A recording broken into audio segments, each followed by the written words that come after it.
Je pense que les propos du ministre kenyan corroborent parfaitement les propos et les intentions exprimées de manière ouverte du régime rwandais de vouloir conquérir des terres sur le territoire congolais. Comme on dit en droit, il n'y a jamais de crime parfait.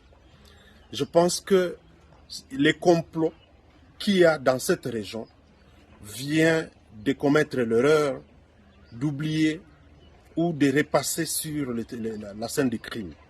Et c'est là que je dis que nos institutions doivent faire attention. Quand je parle des institutions, je parle des institutions constitutionnelles dans notre pays, la République démocratique du Congo.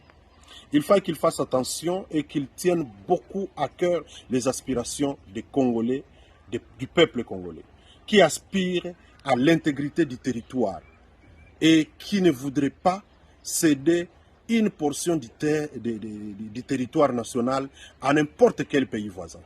C'est ici où je voudrais rappeler le fait que nous devons être ragadis et fiers de notre souveraineté et il n'y a pas de péché à défendre son territoire.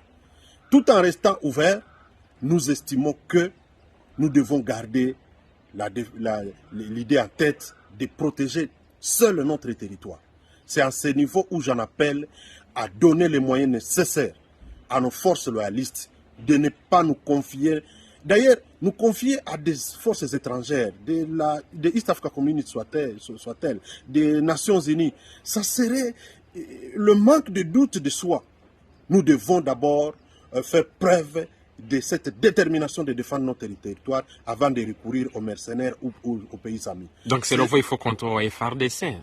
Il faut renforcer nos forces loyalistes parce que ces forces qui viennent, ils doivent rentrer un jour. Alors à quoi ça sert d'abandonner nos forces, de ne pas leur donner les moyens nécessaires en nous confiant aux étrangers qui sont appelés à rentrer un jour?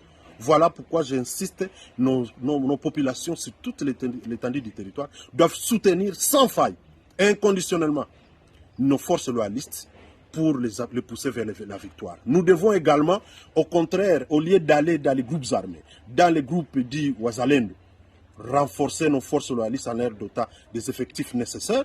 C'est ici où j'en appelle la jeunesse à se faire enrôler dans la police et dans l'armée pour servir sous les drapeaux et ne plus aller gonfler les effectifs des groupes armés alors que nous en avons besoin dans les rangs de la police comme de l'armée.